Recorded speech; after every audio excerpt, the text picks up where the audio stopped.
that spirit, we wanted to tackle all the issues facing Stanford this week. And I want to start off with some reporting from USA Today. David Shaw makes $4.8 million a year, according to that publication. Second longest tenured Pac-12 coach. King, is David Shaw worth the money? Absolutely not, Daniel. And it's great to be here. Thanks for the great introduction. But I'm just going to tell you this right now. David Shaw is not a $4.8 million per year coach. And I would argue there's not a single college football coach in America that actually should get $4.8 million a year, maybe outside of Dabo Swinney and Nick Saban and a handful of others out there. But listen, if David Shaw is making $4.8 million per year, and this is after a pay cut that he took, and credit to him for taking that pay cut in the midst of COVID-19, that means Stanford paid over $1 million per victory last season.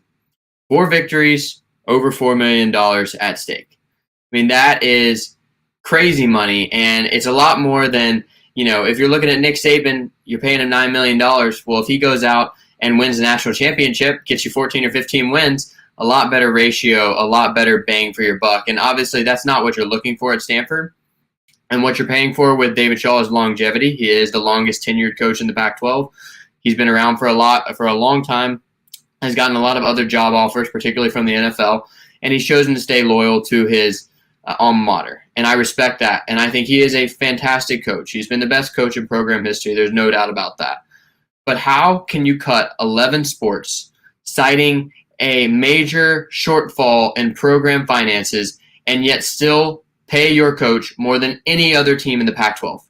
That is ludicrous. That is saying we don't care about our athletics program as a whole. We just care about our football program, and really we just care about the man running it. So we're going to pay him at all costs. And obviously the $4.8 million a year he makes wouldn't solve all the problems they have financially, but it certainly would do a whole heck of a lot of good, and maybe you're able to save some of those sports that ended up losing their program status.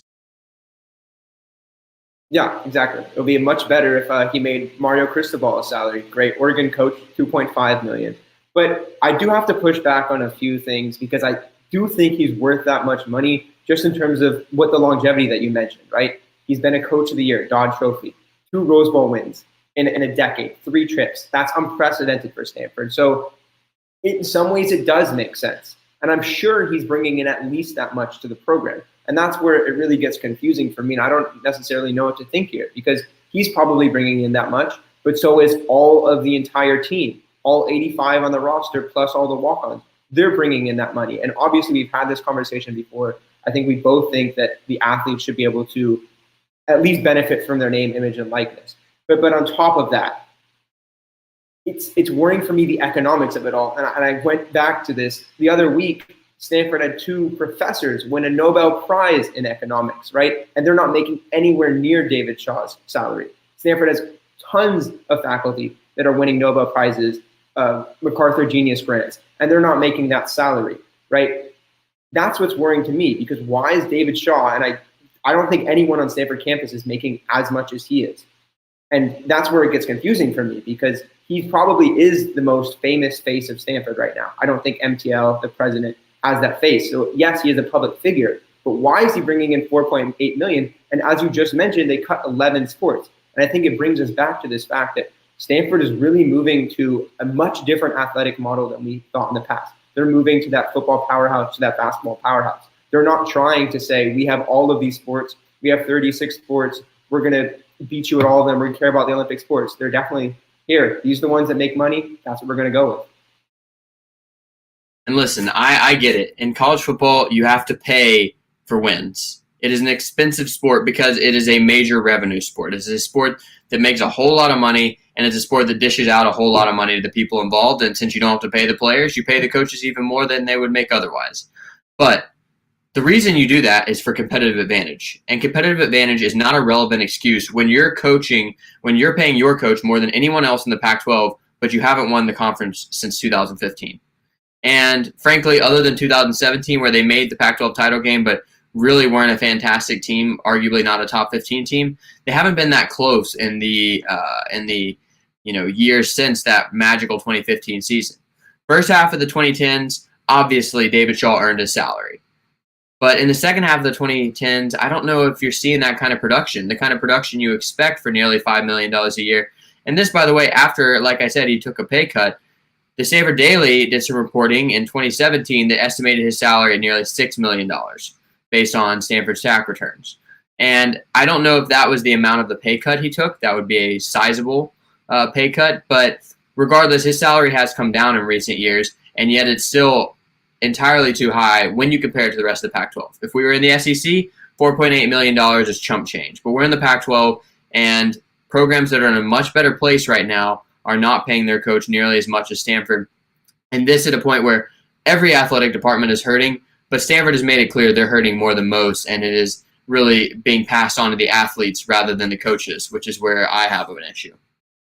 Yeah, absolutely there. And I think, honestly, that 6 million number seems right, because I think they reported that the coaches took a pay cut of 20%, which would put him exactly at 4.8 million. So honestly, yeah, that's exactly right in line. And what surprises me is that Stanford is setting the price point for the Pac-12, right? 18th in FBS for David Shaw, that seems about right. He's had consistently top 20 teams. I'm not too upset with that, right? But setting the price point in the Pac-12 when we know how much less the Pac-12 makes, it just doesn't really make sense for me for Stanford to say, we care more about paying our head football coach than any other school in the Pac-12, when clearly that's not aligned with the priorities of the students, of the faculty, of the president. John Hennessy, the past president, said multiple times he would like a 500 team each year. I don't see MTL as being any more gung-ho about football either. So it's really confusing to me that Stanford as an institution is saying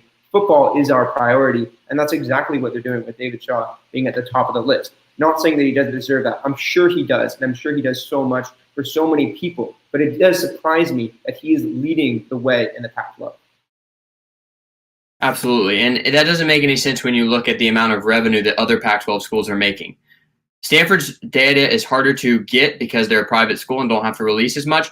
But suffice it to say that Oregon, USC, Washington, and Utah and a number of other Pac-12 schools are making a lot more on football than Stanford. I mean, just look at Stanford Stadium on any given Saturday. It is not nearly as full, and people are not paying as much for those seats because, you don't have the demand.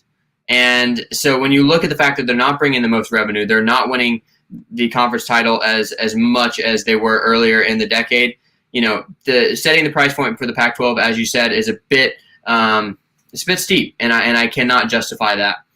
And on the other side of things, I think it is so surprising because it is clearly not an institutional priority. Athletics are clearly not an institutional priority. So it's confusing to me that David Shaw has become such a must-have for all of Stanford. Stanford University has invested deeply in this man, and I think he's worth it. He is a fantastic person and a great coach, but it must be that he went out in the NFL and was able to show Stanford the amount that he could be making, and so they were forced to up his salary to compete.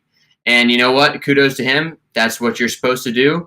Everybody's got to maximize their personal finances, but I think that that's the only explanation for where Stanford is at right now in terms of paying their coaches. And it'd be interesting to see what Stanford's coordinators are making, because I imagine that they are not making a salary that's comparable with the top of the Pac-12. I think Stanford is prioritizing head coaching over assistant coaching as well. It is a one-man army, and David Shaw is not going anywhere, folks. I don't think his stock is as high in the NFL as it was, so he's going to be on the farm for a long time to come. Yeah, I think it's well known that he has lifetime job